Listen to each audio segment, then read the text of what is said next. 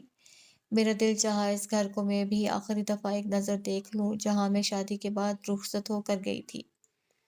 گھر کے تالے کی چابی داؤد ہی کے پاس تھی۔ گھر کا دروازہ اور تالا گرد آلود تھے، اور دروازہ کھلنے پر تاریک دیوڑی میں باہر سے آتی روشنی کی لکیر میں گرد کی ایک واضح تہہ دکھائی دے رہی تھی۔ میں نے آگے بڑھ کر گھر کے صحن کی طرف کھلنے والا دروازہ کھولا۔ صحن کے چاروں طرف برآمدے سے جڑے مختلف کمرے ویسے کے ویسے تھے جیسے ہم چھوڑ کر گئے تھے۔ میں نے ایک ایک کمرے کا دروازہ کھولا۔ بند کواڑوں کے پیچھے چھپی ہوئی ہوا دروازہ کھلتے ہی اپنی مخصوص مہک کے ساتھ باہر نکلی۔ کچھ کمروں میں چادروں سے ڈھکا سامان رکھا تھا۔ گھر تو بک جائے گا، اس سامان کا کیا کریں گے، میں سوچ رہی تھی۔ پھر میں نے پیچھے مڑ کر دیکھا، داؤد باہر ہی کھڑا تھا۔ شاید اسے کوئی پرانا شناسا مل گیا تھا۔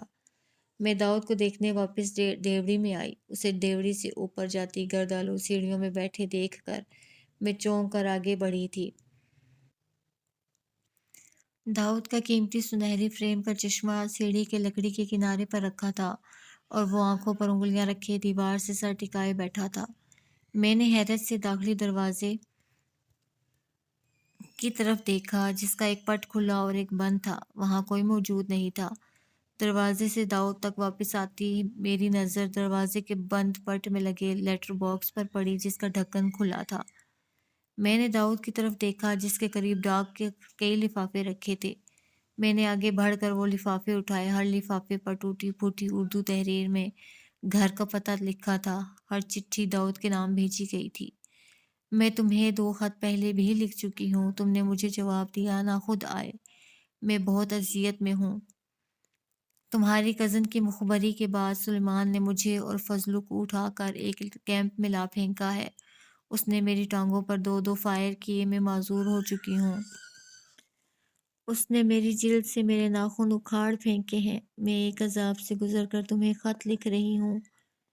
یہ خط میں شیر دل کو دوں گی۔ وہ کہتا ہے وہ یہ خط ڈاک میں ڈال دے گا۔ شیر دل بیچارہ میرا بہت خیال رکھتا ہے۔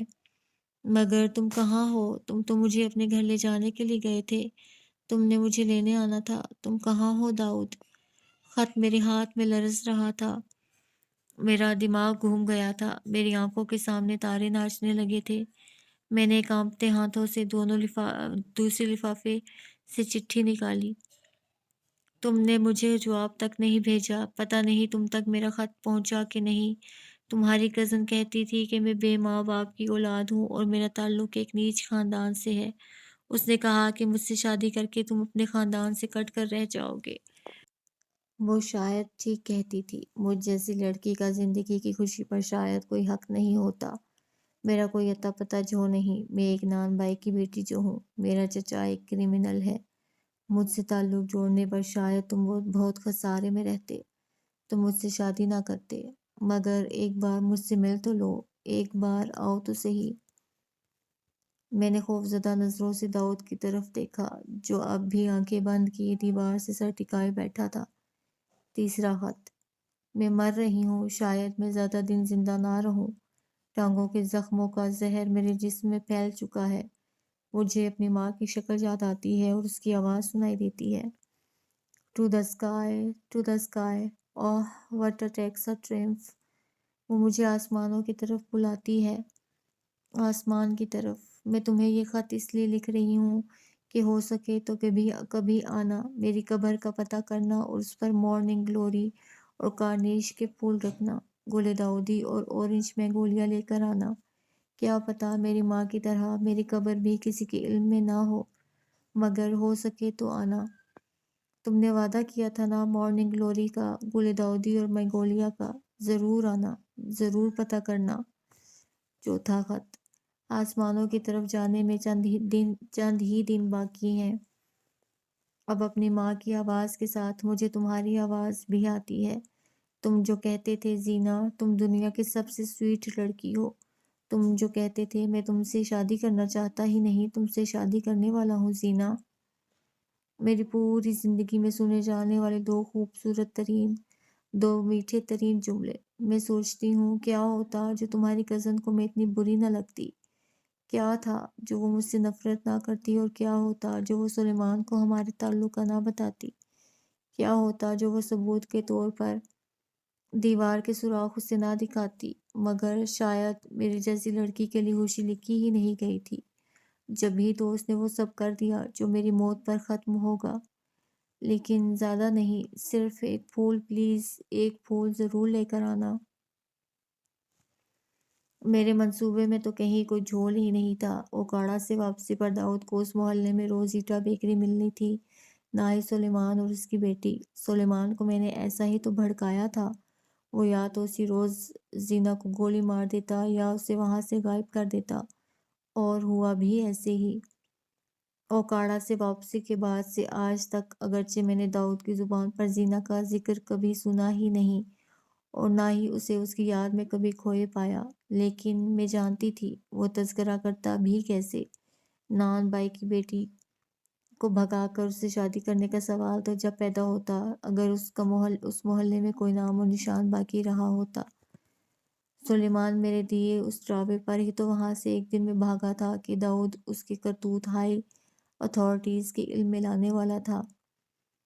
داؤد کو اوکاڑا سے واپسی پر نہ نان بائی ملا، نہ ہی اس کی بیٹی، جب ہی تو وہ گمسم ہو گیا۔ زینب وقار کا تذکرہ کرنا ہی بھول گیا۔ میں اپنے پلان کی کامیابی پر خوش اور مطمئن تھی، اس کے فیل ہونے کا سوال ہی کیا تھا۔ میں نے کوئی جھول ایسا چھوڑا ہی نہیں تھا کہ داؤد کو میری ذات پر کوئی شک ہوتا۔ میں نے اپنے کانپتے وجود کو قابو میں لانے کی کوشش کرتے ہوئے ڈرتے ڈرتے داؤد کی طرف دیکھا۔ اب وہ بھی سیڑھیوں کی دیوار سے سر ٹکائے میری طرف دیکھ رہا تھا۔ اس کی نظروں میں میرے لیے ایک واضح پیغام تھا، ایک واضح جذبہ۔ کیا کوئی سمجھ سکتا ہے اس جذبے کا نام کیا تھا؟ اتنے برس میں نے اس کا اطمینان میں گزار دیے کہ میرے اور داؤد کے رشتے میں ذہنی ہم آہنگی، محبت، آسودگی اور سکون کے سوا کچھ نہیں ہے۔ مگر داؤد کی یہ نظریں مجھے یہ بات کیوں سمجھا رہی تھیں کہ میرے اور اس کے درمیان ہمیشہ سے کوئی موجود تھا، اور آج وہ غیر مرئی وجود چھم سے ہمارے درمیان صاف آن کھڑا ہوا تھا۔ اس وجود کے ہاتھ میں میرا گزشتہ اعمال نامہ تھا، اور میرے آنے والے دنوں کی تصویریں بھی۔ وقتی جذبہ اور کچی محبت ایک انمٹ نقش کی طرح اس دل پر گڑی تھی، جس کو میں اپنے رنگ میں رنگا دل کہتی تھی۔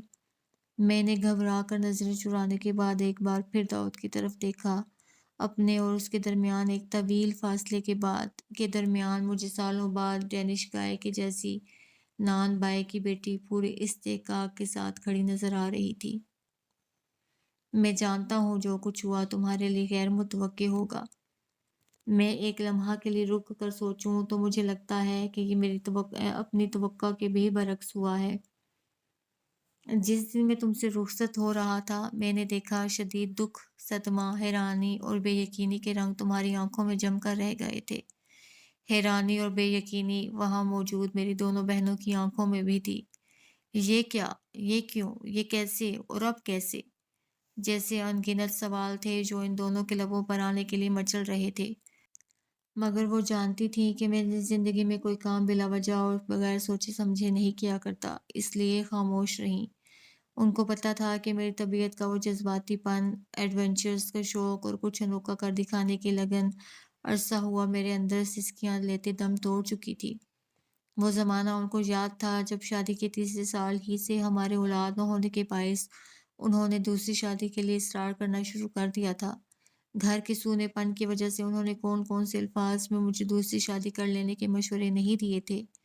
تم ان باتوں سے ابھی تک بے خبر تھی۔ میرا بھی تمہیں ایسی کوئی بات بتانے کا ارادہ نہیں تھا، لیکن اب مجبوری یہ ہے کہ زندگی کے چند تلخ حقائق کا تذکرہ کیے بغیر میری بات مکمل نہ ہو سکے گی، اسی لیے مجھے یہ بات بھی یاد کرنی پڑ رہی ہے۔ تم جانتی ہو اپنی بہنوں کے ان مشوروں پر میں نے کیا جواب دیا تھا؟ میں نے کہا تھا، اگر میرے مقدر میں اولاد ہے تو ہما صحیح ہوگی، اور اگر نہیں ہے تو ایک چھوڑ 10 اور شادیاں کر لوں، اولاد نہیں ہوگی۔ جانتی ہو میں نے ایسا کیوں کہا تھا؟ میں نے ان کی بات نہ مانتے ہوئے انہیں مایوس کیوں لوٹا دیا تھا؟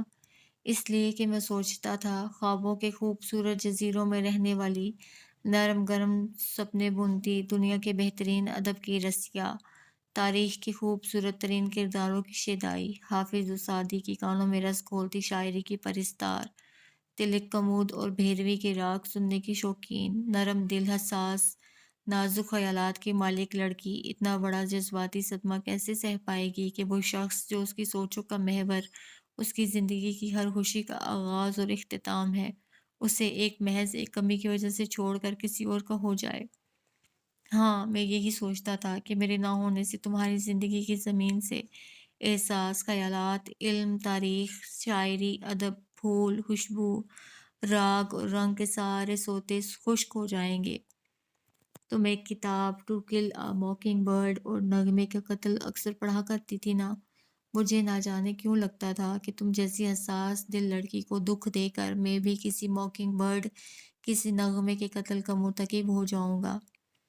تم جو میرے خیال میں آدمیوں سے بھری دنیا میں چند گنے چنے انسانوں میں سے ایک تھیں، تمہیں میں کیسے کوئی دکھ دے سکتا تھا؟ میری زندگی کی ساتھی، میرے دکھ سکھ کی ساتھی، اپنی محبت کے احساس میں مجھے پور پور بھگو دینے والی ایک سرتپا محبت عورت۔ اور اسی سوچ کے اثر میں نے ایک مضبوط فطری خواہش، ایک جاندار احساس کا گلا اپنے ہاتھوں سے گھونٹ دیا۔ میں نے اولاد سے محرومی عمر بھر کے لیے قبول کر لی۔ میں نے تمہاری محبت کی زندگی، اپنے احساس کی حیات کے لیے سب کے مشورے ٹھکرا دیے۔ میں نے صرف تمہیں دیکھ کر جینا شروع کر دیا۔ جینا بھی کہاں، یوں جانو کہ جینے کی صحیح کرتا رہا، کیونکہ میری زندگی تو کئی سال پہلے مجھ سے اس وقت دغا کر گئی تھی جب گھر سے واپسی پر مجھے شیخ البانڈی کی روزیٹا بیکری قائم شدہ 1971 کے بجائے ایک ڈھنڈار ویران گھر دیکھنے کو ملا تھا۔ اور وہاں نہ کوئی سلیمان تھا، نہ فضلو، نہ ان کی بیکری، نہ ہی زینب وقار۔ وہ سب کہاں گئے تھے؟ ان کو زمین نگل گئی تھی کہ آسمان کھا گیا تھا؟ میں جتنی کھوج لگاتا اتنا ہی الجھتا جاتا۔ میں بے بسی کی آخری حد پر کھڑا تھا، جس سے آگے نہ پانی تھا، نہ ریت، نہ مٹی، نہ ہی پہاڑ، بس ایک خلا تھا اور محیط سناٹا، جہاں میری پکار گونجتی، باز گذشت کی صورت پھیلتی اور پھر مجھ تک ہی واپس لوٹ آتی ہے۔ اسے سننے والا کوئی نہیں، اس کا جواب دینے والا کوئی نہیں۔ زندگی کی سب سے بڑی خواہش کا گلا گھونٹ دیا جائے، زندگی میں ہی زندگی مر جائے تو پھر جینے کی صرف صحیح باقی رہ جاتی ہے۔ سو میں نے جینے کی صحیح کرنا شروع کر دی۔ یہ انہی دنوں کی بات ہے جب امی نے اپنی انگلی سے تمہاری طرف اشارہ کر کے مجھے خاک جزیرے سے زرعی محل کا راستہ دکھانا شروع کیا۔ تمہیں پتہ ہے میرے ذہن و دل کا اس وقت یہ عالم تھا کہ میں صورتیں دیکھتا تھا مگر مجھے نظر کچھ نہیں آتا تھا۔ میں آوازیں سنتا تھا مگر مجھے سنائی کچھ نہیں دیتا تھا۔ میری بصارتوں اور میری سماعتوں میں بس ایک ہی چہرہ بسا تھا، ایک ہی آواز ٹھہر گئی تھی، سرخ سفید رنگ کے امتزاج کی چھپ دکھلاتا بھورے تلوں والا چہرہ اور ٹیکسا ٹرمف گاتی آواز۔ میں نے امی کے اشارے پر تمہاری سمت دیکھا، تم مجھے نظر آئی یا نہیں مجھے پتہ نہیں، لیکن تم امی کی خواہش تھی اور میں خلا میں ٹامک ٹوئیاں مار رہا تھا۔ انہی ٹامک ٹوئیوں کے دوران میرا ہاتھ تمہارے ہاتھ میں تھما دیا گیا۔ میں نے بالکل بھی مزاحمت نہیں کی۔ تمہارے ہاتھ پر اپنے ہاتھ کی گرفت مجھے ایسی لگی جیسے نابینا کے ہاتھ سفید چھڑی لگ جائے۔ میں نے اس کے بعد کا سفر تمہارے ساتھ یوں ہی طے کیا جیسے سفید چھڑی ہاتھ میں پکڑے جس سمت حالات لے جائیں چلا جایا جائے۔ مگر ان سالوں میں نے نہ جانے کتنی بار تمہاری اپنے لیے محبت، وارفتگی، شوق اور جنون کی خود اپنے سامنے گواہی دی۔ تم نے کتنی خوبی سے میری بے اعتنائیوں، بے نیازیوں اور لاپرواہیوں سے سمجھوتا کیا، میرے مکان کو گھر بنایا، سیمنٹ اور گارے سے بنے ڈھانچے کو محبت کے لمس سے سنوارا۔ تم ہر کسی کے لیے محبت تھی، سراپا محبت۔ میں دیکھتا اور دل ہی دل میں سراہتا، کیا میرے گھر والے، کیا تمہارے رشتہ دار، کیا دوست وغیرہ، تم سب کے لیے سراپا ایثار تھی۔ پھر تم دنیا کی سب سے بڑی نعمت سے محروم کیوں تھی؟ میں یہ بھی سوچتا، سوائے ایک لفظ آزمائش کے مجھے خود سے کوئی جواب نہیں ملتا تھا۔ اللہ تعالیٰ شاید اپنے نیک بندوں کو ہی ان چھوٹی بڑی آزمائشوں سے آزماتا ہے۔ میں خود سے زیادہ اولاد سے محرومی پر، تمہارے دکھ پر دکھی ہوتا۔ تم ایسے اچھے، نیک دل، مہربان انسانوں کے لیے بھی اتنی لمبی آزمائش، اتنا بے حد و حساب صبر میں سوچتا اور تمہارے لیے دعا گو رہتا، مگر پھر وہ ہوا جو نہ تمہارے گمان میں تھا نہ میرے گمان میں۔ کیا تم سمجھ سکتی ہو کہ سالوں بعد لکڑی کے سال خوردہ لیٹر باکس میں سے نکلنے والے زرد پر پڑتے صفحات پر لکھے خطوط کی شکل میں وہ علم نامے دیکھنے اور پڑھنے کے بعد میرے دل و دماغ کی کیا کیفیت تھی؟ کیا تم سمجھ سکتی ہو کہ اپنے احساسات محبت کی ایسی غلط تشریح میرے دل پر کس تیز زہر آلے کی طرح زخم لگا رہی ہوگی؟ کیا تم سوچ سکتی ہو کہ زخم وجود کے ساتھ ایک ٹانگ پر اچھلتی کودتی سرخوشی کے عالم میں ٹیکسا ٹرمف گاتی اس لڑکی کی زندگی سے بھرپور اندھی آنکھوں کا تصور میرے لیے کیسا جان لیوا ہوگا، جو درد کی شدت کی تاب نہ لاتے ہوئے ہمیشہ کے لیے بند ہو گئیں۔ پتہ نہیں کب کہاں اور کیا غلط ہوا تھا گئے دنوں میں جو تمہارے دل کو گمان گزرا کہ زینب وقار کے لیے میرے جذبات وقتی ہمدردی کا نتیجہ تھے۔ نہ جانے کیسے تم نے سوچ لیا کہ سلیمان کو سب بتا کر روزیٹا بیکری کو اس کے چلانے والوں سمیت غائب کرا کے تم میرے دل سے اتفاقاً ٹکرا جانے والی اس لڑکی کو ہمیشہ کے لیے نکال باہر پھینک سکو گی، جو سراپا معصومیت تھی، جو سراپا مظلومیت تھی اور جو سراپا محبت تھی۔ میں نہیں جانتا تھا کہ میری طلب تم ایسی بصارت سے مالا مال لڑکی کو اس طرح اندھا کر سکتی ہے کہ تم ہوا میں تلوار چلاتے چلاتے ایک محبوب ترین مترنم نغمے کا قتل کر بیٹھو گی۔ ہما، کیا کبھی تم نے اپنے خون آلود ہاتھوں کو دیکھا ہے؟ کیا تم نے اپنے چہرے پر چھائی صفاقی آئینے میں دیکھی ہے؟ کیا تم نے کبھی اپنے اس دل میں جھانکنے کی کوشش کی ہے جو گوشت پوست کے بجائے کسی بھاری پتھر سے بنا ہے؟ تم نے نہیں دیکھا نا یہ سب کچھ؟ میں نے دیکھا ہے۔ اوکاڑا والے اپائی گھر کی گرد آلود سیڑھیوں پر بیٹھے بیٹھے لیٹر بکس سے نکلنے والے دیمک لگے زرد صفحات کے پیچھے اچانک مجھے نرم گرم دستانوں کے نیچے تمہارے خون آلود ہاتھ نظر آئے۔ میں نے خود اپنی آنکھوں سے تمہیں ہواؤں میں اندھا دھند تلوار چلاتے دیکھا، اور یقین جانو مجھے اس روز تمہارے سینے میں چھپا نیکی، انسانیت، محبت اور ہمدردی کی مصنوعی چادر میں چھپا وہ پتھر سے بنا دل بھی نظر آ گیا، جو لب ڈب کرتا دھڑکتا نہیں تھا، بلکہ وہ بالکل ساکت تھا۔ نہ وہ کسی کی چیخ پر تڑپتا تھا، نہ کسی کی منتوں پر پسیجتا تھا، نہ ہی کسی کی بے بسی پر روتا تھا۔ اس پتھر دل پر خود غرضی کی آنکھ جڑی تھی، اور تمہیں پتہ ہے اس پتھر دل سے اچانک اور غیر متوقع تعارف کے دوران لمحوں میں برسوں سے نہ حل ہونے والے راز کا عقدہ بھی کھل گیا۔ میں نے لمحوں میں سالوں سے چھپے راز کو دریافت کر لیا۔ ایک چنگیز خانی پتھر دل جہاں صفاقی، بربریت، خود غرضی، ظلم اور صرف اپنی فتح کے جھنڈے گاڑنے کا زوم کا راج تھا، اس کے کسی کونے میں کہیں ممتا کے جذبے اتارنے کی گنجائش تھی؟ کیا وہ دل جو بن ماں باپ کے ایک در بدر مظلوم بیٹی کی خوابوں، خواہشوں اور زندگی سے بھرپور جسم کا قاتل تھا، اللہ تعالیٰ کبھی اپنی شفقت، محبت اور رحمت کا پرتو ممتا کا جذبہ اتار سکتا تھا؟ نہیں، ہرگز نہیں۔ میرے دل نے لمحوں میں فیصلہ صادر کیا، اتنے شفاف دل میں اتنے قیمتی جذبے کی کوئی گنجائش ہو سکتی ہے، نہ ہی وہ اس کا اہل ہو سکتا ہے۔ انہی گنے چنے لمحوں میں نے جان لیا کہ اللہ تعالیٰ نے تمہیں اولاد سے کیوں نہیں نوازا۔ جانتی ہو کیوں؟ اس لیے کہ ممتا تو سراپا رحمت ہوتی ہے، وہ تو صرف اس دل کی مکین ہوتی ہے جو بے غرض اور کھوٹ سے پاک ہوتا ہے، اور تم نے ایک انسان کو پانے کے لیے، اس کے ایک بندے کو حاصل کرنے کے لیے اس دوسرے بندے کو قتل کر ڈالا۔ ضرور سوچنا کہ جو قتل تم کر چکی ہو اس کی سزا پھانسی کا پھندا ہونی چاہیے، یا آئرن چیئر کا الیکٹرک شاک، یا پھر زہر کا پیالہ۔ میں جانتا ہوں کہ دنیا کی کوئی عدالت تمہیں کسی قتل کا ملزم نامزد کر کے تم پر مقدمہ چلائے گی، نہ ہی کسی کی سزا کا اعلان کیا جا سکے گا، کیونکہ تمہارے شاطر ذہن نے قتل کا کوئی ثبوت چھوڑا ہے، نہ ہی اس قتل میں ملوث ہونے کا کوئی ایسا نشان جو زینب وقار تک جاتا ہو۔ لیکن میں یہ بھی جانتا ہوں کہ آج کے بعد تمہارا ضمیر تمہاری عدالت بن جائے گا، تمہاری نظروں کے سامنے وہ زخم وجود آ کے تم سے سوال کرتا رہے گا کہ وہ مرگ مفاجات بس ایک جرم محبت کی سزا کے طور پر دینے کا اختیار تم کو کس نے دیا تھا؟ تم اپنی سماعتوں میں انگلیاں ٹھونسو گی، اپنی بصارتوں پر ہاتھ رکھو گی، بہری اور گونگی ہو جانا چاہو گی، دل، دماغ اور ضمیر کے سوالوں کے بوجھ سے گھبرا کر مر جانے کی دعا کرو گی، مگر ان میں سے کوئی چیز بھی تم پر مہربان نہ ہوگی۔ ناکردہ جرم کی سزا پانے والی تو مر چکی، اب کردہ جرم کی سزا بھگتنے کا وقت آ چکا ہے، اور میں جو آج تم سے ہمیشہ کے لیے رخصت ہو آیا ہوں، کبھی تمہارے لیے دعا گو نہیں رہوں گا۔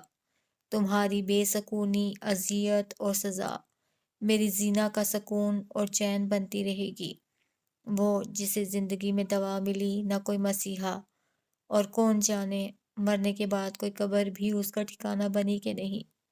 اس کی قاتل یوں بے سکون رہے گی تو شاید میرے اندر بھڑکتے الاؤ بھی کہیں کبھی بجھنے لگے۔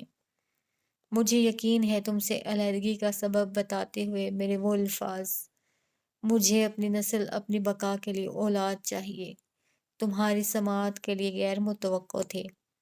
یہ بھی تو اس سزا کی ایک کڑی ہے نا ہما، جو تمہارا مقدر بن چکی ہے، کہ جو تم سمجھ رہی تھی۔ یہ اذیت بھی تو نہ ختم ہونے والی سزا ہے کہ میں نے اتنے سالوں بعد اولاد کو وجہ بنا کر تمہیں ہمیشہ کے لیے چھوڑ دیا۔ اس روئے زمین پر شاید یہ آخری بات ہو جس کی تم مجھ سے توقع کر سکتی تھیں، مگر اس غیر متوقع وجہ پر ماتم کرنے کے دوران صرف ایک بار یاد کر لینا کہ تم سے یہ غیر متوقع بات تمہارے محبوب شوہر نے نہیں بلکہ نان بائی کی بیٹی کے عاشق نے کہی ہے۔ ایک غیر روایتی اور غیر معمولی محبت کے قتل کی سزا بھی تو اتنی ہی غیر روایتی اور غیر معمولی ہونی چاہیے، ہے نا؟ میں نے یہ طویل خط پڑھا اور کمرے میں جلتی مدھم روشنی میں دیوار پر بنتے اپنے سائے کو دیکھا۔ مجھے اپنے سائے سے قدرے بلند ایک صحت مند وجود کا سایہ نظر آیا، جس کے اسکرٹ کا عکس نہ محسوس ہوا سے لرز رہا تھا۔ اس سائے کے مضبوط بڑے ہاتھوں میں رسی کا پھندا تھا جو وہ ہولے ہولے میری طرف بڑھا رہے تھے۔ کمرے میں ایک ایسے نغمے کی آواز گونج رہی تھی جو میں نے کبھی نہیں سنا تھا۔ "دس از دا ڈینش وے ٹو راک"، وہ آواز گنگنا رہی تھی۔ نان بائی کی بیٹی کی روح داؤد اور میرے تعلق کو پھانسی کا پھندا پہنانے وہاں موجود تھی۔